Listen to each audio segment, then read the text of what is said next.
step? Or will you leap? What's up guys, DTM here, back at it with my predictions for E3 2018. Today I'm going to talk about my predictions for Ubisoft's press conference at E3 this year. Ubisoft has a lot of intriguing games coming up, and including some surprise announcements that I believe we will see. If you saw my Microsoft predictions video, you know what one of those is. Let's go ahead and jump right in. Now, carrying over from my Microsoft predictions, I think we will see a brand new Splinter Cell officially unveiled with gameplay and everything. I think that will come in the Microsoft press conference, and then we'll see a continuation of that at the Ubisoft conference as well. And I think at the Ubisoft conference, we're actually going to get a release date for it, or at least a release window. It could possibly come this fall 2018 release date. It could also be spring 2019. That would not surprise me as well.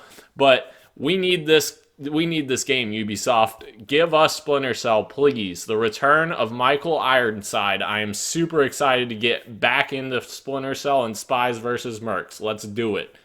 Next, I'm going to predict something that I think we won't see as opposed to something we will see. I don't think we will see a brand new Assassin's Creed game revealed this year. Assassin's Creed Origins released last year to much critical and commercial success, which is super exciting for me as an Assassin's Creed fan. I think Ubisoft now knows that it needs to stay on a 2-year dev cycle to give the developers enough time to innovate that Assassin's Creed formula and continue making awesome experiences. I'm very intrigued to see what they do next year. There was a lot of people for a long time that wanted to see like a feudal Japan type experience in Assassin's Creed, and I think that would be cool, but it is going to be interesting to see what they do release next year. I don't think we'll see anything this year. Now, with that being said, I think we will possibly see a brand new expansion maybe for Assassin's Creed Origins. I know it's been doing very well, and it's more of a connected experience than any of the other Assassin's Creed games in the past, so that's something to keep an eye on that front. Next, I think we will see a brand new look at Beyond Good and Evil 2. I don't necessarily think that that game is going to come out this year. It's definitely possible for a 2019 release. I think it's probably like a fall 2019, maybe even spring 2020 game right now. They showed gameplay not that long ago, but it was still very, very early in development. So I think we still have a long way to go on Beyond Good and Evil 2, but I think we will see another look at E3 this year. This one's kind of an obvious one because Ubisoft has already came out and said that this is definitely coming, but I think we'll get a big look at The Division 2 being shown at E3 this year. I don't think Division 2 is going to come out this year. I think it's going to be a spring 2019 release, and I think we will see that announced at E3 along with the new gameplay. The original The Division was a super, super fascinating game. When it launched, it was this brand new experience that had some really cool elements, including the Dark Zone. That was a really cool PvP experience. I think if they continue expanding on that universe and that gameplay, I think they could create something really special. So I think The Division 2 is something to keep an eye on for sure. Next, I think we're going to see a new look at Skull and Bones with official gameplay revealed and also a release date set for this fall. I think it's very possible that it could be an October-November game, as Ubisoft has to have something locked into that fall window. Now, what's interesting is a lot of people are comparing it to Sea of Thieves. It's a very similar experience. Visually, it's completely different. It's more of like a realistic take on Sea of Thieves, for instance, but it's going to be interesting to see if it parallels with Sea of Thieves in the aspects that the gameplay is a lot of fun, but it's lacking content. That will be definitely something to watch on that front.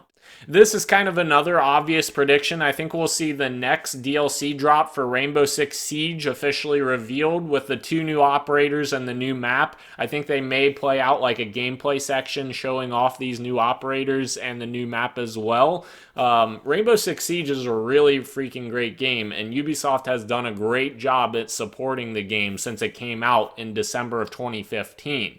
So I think it's really intriguing that they continue to add content. It's really one of those types of games that it's like a service-based game now, and people are wondering if they're even going to make another Rainbow Six. They may just keep evolving Rainbow Six Siege over time. Personally, I think eventually they will make another Rainbow Six game. I don't think that Rainbow Six Siege is going to just take the place of every Rainbow Six game that will ever come out. But it is super intriguing to see the long tail that this game has had due to the success of the game and the great content that Ubisoft has shown its support for. Lastly, I think we will see Watch Dogs 3 officially unveiled with gameplay and a release date of possibly spring 2019. Now, Watch Dogs 2 came out in November of 2016, so that would give them about 2.5 years in order to make that game. So I think it's entirely possible we get a release date this year at E3 and then it comes out a little bit before next E3. But it's also possible it could be a fall 2019 game to give them a full 3 years from the second Watch Dogs game. That'll be something interesting to watch. I think the leap from Watch Dogs 1 to Watch Dogs 2 was really good, and the quality definitely jumped up big time. I would be super intrigued to see what they can do from Watch Dogs 2 to Watch Dogs 3. That game is definitely underrated, and it is a really great experience, and it's such a cool idea. Like, the idea of hacking everything around you is such a cool idea, and I definitely think they can do a lot with that. That's it, guys. That's my predictions for Ubisoft's press conference at E3 this year. Let me know what you guys think we're going to see from Ubisoft in the comments below. Like, subscribe, and share this video. I would really appreciate the support. If you want to follow me, you can follow me at DanIsDTM on Twitter, DTM on Xbox, or DTM3000 on PlayStation Network. Any of those places, I'll get back to you as soon as I can. I appreciate all your guys' support. My next video is going to be next Friday at noon, and it's going to be Sony's predictions for E3 2018. They have some big titles coming this fall for PlayStation, so keep an eye on that. See you guys next time.